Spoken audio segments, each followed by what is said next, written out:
PTI का इंतखाबी निशान इमरान खान है, ना बल्ला है ना ही कोई और है। अब उन्हीं घरों में सफ़े मातम बिछ गया है। दो ऐसे हलके हैं जिनके अंदर नून लीग अपनी सियासी मफाहमत के चक्कर में हार रही है सीटें। अगर जहांगीर तरीन साहब इस हलके से इलेक्शन लड़ते हैं 149 मुल्तान से, तो जहांगीर तरीन साहब हारेंगे, नून लीग भी हारेगी, PTI वहाँ से जीत जाएगी। बिस्मिल्लाहिर्रहमानिर्रहीम, अस्सलाम वालेकुम। सीन न्यूज़ पर आप देख रहे हैं प्रोग्राम करंट सीन और मैं हूं आपका हो, जहां से नाजरीन पाकिस्तान में जो पेशावर हाई कोर्ट का एक बड़ा फैसला आ गया है, PTI को बल्ले का निशान वापस मिल गया। इसी पर बात करेंगे। आज हमें स्टूडियो में ज्वाइन किया सीनियर साहब यासीन लक साहब ने। यासीन लक साहब, आपका बहुत शुक्रिया जी। यासीन लक साहब, बताइएगा, पेशावर हाई कोर्ट का बड़ा फैसला आ गया, बल्ले का निशान वापस मिल गया, कैसे छक्के छुड़ाएगा ये इलेक्शन में? जी जहाँ से बहुत शुक्रिया। बल्ले का निशान PTI का निशान था, उनको वापस मिलना था। ये एक प्रोसीजर का हिस्सा था। ये इलेक्शन हो या दीगर चीज़ें हो, ये आती जाती रहती हैं। PTI का असल निशान इंतखाबी निशान है, इमरान खान है। इमरान खान PTI का निशान है। बल्ला जो है वो इंतखाबात के निशान में तब्दील भी हो जाए तो मेरे ख्याल उससे कुछ ज़्यादा फ़र्क नहीं पड़ना था। बल्ले का निशान वापस होने पर चंद रोज़ पहले कुछ लोगों ने, कुछ पार्टियों ने घरों में लुडियाँ डाली, बाज़ारों में, जैसे पता नहीं उन्होंने क्या कर लिया, बड़ा तीर मार दिया। चंद रोज़ बाद पेशावर हाई कोर्ट ने बल्ले का निशान वापस करने के अहकाम जारी करे। अब उन्हीं घरों में सफ़े मातम बिछ गया है। अब वो किसी को मुंह दिखाने के काबिल नहीं रहे, वो मुंह छुपाते फिरते हैं। ऐसा काम, ऐसी हरकतें आप लोग करते क्यों हैं जिससे आपको मुंह छुपाने की नौबत पेश आए?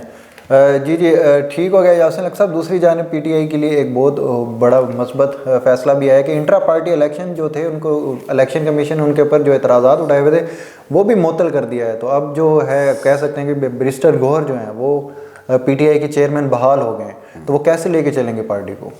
देखिए, बैरिस्टर गौहर की इससे पहले कोई पॉलिटिकल कैरियर जो है वो ख़ास सामने नहीं आ रहा। बैरिस्टर गौहर साहब का नाम इमरान खान ने लिए, लोग उन पर एतमाद करते हैं क्योंकि इमरान खान ने उनको चुनाव किया है, रिकमेंड किया है, लोग उन पर ट्रस्ट कर रहे हैं। उनको पार्टी ने भी, पार्टी सीनियर क़यादत उन्होंने भी, रहनुमाओं ने भी एक्सेप्ट कर लिया है, तो वो उनको साथ लेके चलेंगे। यकीनन अपनी अहलियत अब बैरिस्टर साहब सामने दिखाएंगे, वो इस काबिल थे इस ओहदे के या नहीं थे। ये साबित करेगा उनका किरदार, उनके इक़दामात, उनकी सियासी जो अफ़ाम व तहीम की मामलात हैं वो सामने आएंगी, वक्त के साथ आएंगी। अभी तक लोगों ने, पार्टी ने, क़यादत ने जो ट्रस्ट किया है वो इमरान खान की रिकमेंडेशन की वजह से किया है और वो इस ओहदे पे बरजुबान हुए। जी यासीन लक साहब, कागजात जो नामजदगी का जो अमल था वो भी मुकम्मल हो चुका है, अब स्क्रूटनी के अमल में दाखिल हो चुके हैं। तो मुखालिफ जमातें जो थी, पीपल्स पार्टी हो, यहाँ नून लीग हो, वो तो ये कह रहे थे कि भाई इमरान खान टिकट देगा, ये PTI टिकट देगी, तो कोई भी उम्मीदवार टिकट लेने के लिए नहीं होगा। तो अब देख सकते हैं कि आपके जो पास जो फिगर आ रहे हैं, आपके पास भी यकीनन है 2400 कुछ उम्मीदवार PTI की तरफ से आए हैं। तो कैसे देखते हैं, ये कैसे टफ टाइम देंगे दूसरी जमातों को? देखिए, टफ टाइम तो ऑलरेडी आ चुका है। PDM आज भी मुत्तहिद है, चंद हलकों में सीट एडजस्टमेंट भी हो चुकी है और उस सीट एडजस्टमेंट के अंदर मैं आपको बता दूं, मुल्तान में दो ऐसे हलके हैं जिनके अंदर नून लीग अपनी सियासी मफाहमत के चक्कर में हार रही है सीटें। नून लीग ने वो इलेक्शन जो है वो PTI की झोली में डाल दिया है। एक 149 हल्का है जो कि मुस्लिम लीग नून के वो पुराने वर्कर हैं, मैं कहता हूँ कि जद्दी पुश्ती वर्कर हैं, वो उनका हल्का था, नून लीग का हल्का था। नून लीग आलमोस्ट इलेक्शन में वहाँ से जीती है। वहाँ शेख तारिक रशीद साहब उम्मीदवार थे जो डिविजनल जनरल सेक्रेटरी भी हैं मुस्लिम लीग नून के।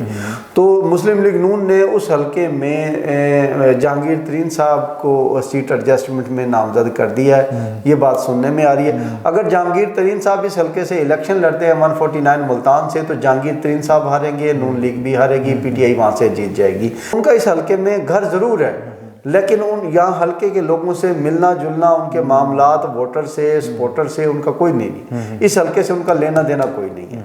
उस हल्के में इलेक्शन लड़ना वो अपनी मौत आप मरने के मुतरादिफ है। जहांगीर तरीन साहब को आज भी हल्का चेंज कर लेना चाहिए, अपना फैसला चेंज कर लें। इस 149 के हल्के से अगर कोई मुकाबला बनता है तो वो नून लीग के शेख तारिक रशीद साहब का और आमिर डोगर जो PTI के हैं, जो आजकल उम्मीदवार आज़ाद के तौर पर सामने आ रहे हैं, उनका और उनका बड़ा तगड़ा मुकाबला बनेगा। जहांगीर तरीन साहब के बीच में आने से नून लीग साइड पे हो जाएगी। नून लीग के अपने वोटर अहम बात आपको बता रहा हूँ, नून लीग के अपने वोटर सपोर्टर जहांगीर तरीन के खिलाफ कंपेन कर रहे हैं, उनके खिलाफ वोट जाएगा, वो पीटीआई को वोट जाएगा। ये सियासी जो चाल है ये उनके नुकसान में गई है।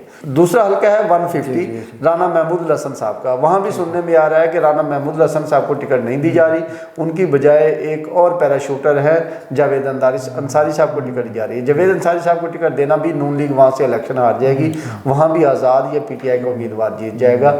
तो नून लीग मुल्तान, आधा मुल्तान नून लीग हार चुकी है।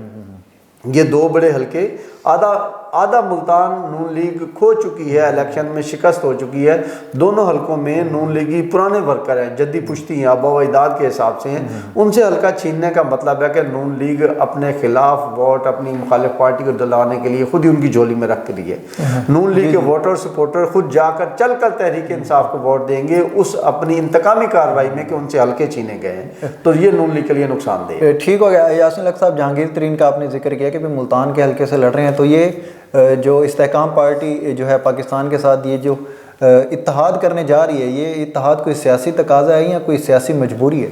नहीं, वैसे नून लीग जिस तरह से लॉन्च की गई थी इस मरतबा, नून लीग को सीट एडजस्टमेंट की ज़रूरत नहीं थी। ये सियासी मफाहमत और दीगर चीज़ें उनको ज़रूरत नहीं थी। अगर वो अपने स्टेट फारवर्ड आते, उनके पार्टी वर्कर्स बड़े मुतहर्रिक हैं, वो इलेक्शन जीत सकते थे, बआसानी जीत सकते हैं।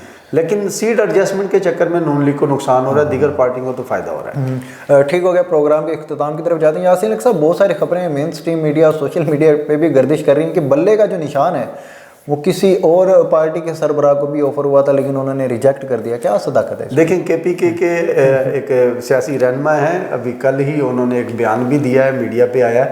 इससे पहले वो PTI के रहनुमा थे, कारकुन थे। उनका एक बयान सामने आया है कि बल्ले का निशान के हवाले से कि उनको मिल रहा था और उन्होंने अवॉइड कर दिया, रिफ्यूज़ किया, देन फिर किसी और को जो भी था मिलना। तो गुज़श्ता रोज़ हाई कोर्ट के हुक्म पर पाकिस्तान तहरीक इंसाफ को बल्ले का निशान वापस मिल गया, बहाल कर दिया गया। बल्ले के निशान की बहाली पर जहां PTI के कारकुनों में भंगड़े डाले जा रहे हैं, खुशी मनाई जा रही है, वहाँ पर जो मुस्लिम लीग नून के रहनुमा हैं या PDM की 13 जमातों के जो भी कारकुन हैं, उनमें सफ़े मातम पाया गया है। वहाँ इंतहाई सोग मनाने की सूरत हाल चल रही है, जो कि अफसोसनाक है। हमें पार्टी को सियासत तर्ज पे रखना चाहिए, इस कदर ज़ातियात लेवल पे ना लिया जाए कि छोटे छोटे मामलात के अंदर हम सोग मनाना शुरू हो जाते हैं। मैं अभी गुज़र रहा था कल शाम को हमारे इस चौक के करीब, तो PTI वाले वहाँ पे भंगड़ा डाल रहे थे और बड़ा वो तकसीम कर रहे थे, मिठाइयाँ तकसीम की जा रही थी कि बल्ले का निशान बहाल होने पर। वहाँ पर एक साहब नाराबाजी करते हुए बड़ा बुलंद आवाज़ में कह रहे थे कि बल्ले का निशान सिर्फ PTI को मिल सकता है, किसी दल्ले को नहीं मिल सकता। ये बात उनकी है, मेरा इस बात से या किसी भी हवाले से कोई ताल्लुक़ नहीं है। मुख्तलिफ़ इदारों एजेंसियों की तरफ से किए जाने वाले सर्वे रिपोर्ट्स में मुतअद्दिद बार सर्वे रिपोर्ट्स आ चुकी हैं। अब भी PTI जो है ना वो 70+ % जो है वो पोजीशन अवाम में मकबूलियत पा रही है, और रोज़ बरोज़ भी ये मकबूलियत में इजाफा बढ़ रहा है। जैसे जैसे PDM की गवर्नमेंट या निगरान हुकूमत की गलतियाँ सामने आ रही हैं, उसको फेस कर रही है, अवाम कर रही है, उसका वो भुगतना अवाम को पड़ रहा है, तो उस वैसे वैसे PTI का ग्राफ बढ़ता जा रहा है। एक बात बड़ी वाज़ेह है कि किसी भी वोटर सपोर्टर को बल्ले के निशान की ज़रूरत नहीं है मेरे ख़्याल में, कि बल्ले के निशान की बजाय जो तहरीक इंसाफ को या इमरान ख़ान के जो फॉलोअर्स हैं उनके लिए जो इंतखाबी निशान है वो इमरान ख़ान है, उनकी ज़ात है, उनका फेस है। अगर वो आज़ाद भी लड़ेंगे और इलेक्शन कमीशन उनको कोई और निशान अलाट कर देगा तो भी वो उसके वोटर, उसके सपोर्टर इमरान ख़ान को वोट देंगे, बल्ले या किसी और इंतखाबी निशान की उनको ज़रूरत नहीं होगी। ठीक हो गया यासीन लक साहब जी, ये था आज का प्रोग्राम। बाखबर रहने के लिए देखते रहिए सी न्यूज़। अपना बहुत सारे ख्याल। पाकिस्तान जिंदाबाद।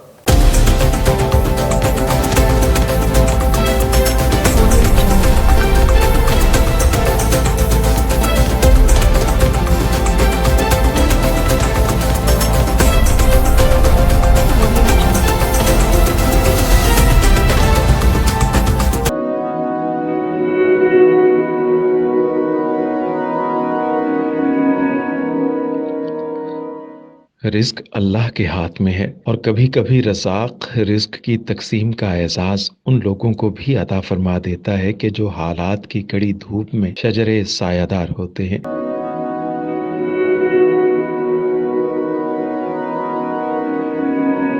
मुल्तान में सुल्तान फाउंडेशन की जानिब से मुख्तलिफ मकामात पर सैकड़ों अफराद के लिए सुल्तान दस्तरखान सजाया जाता है।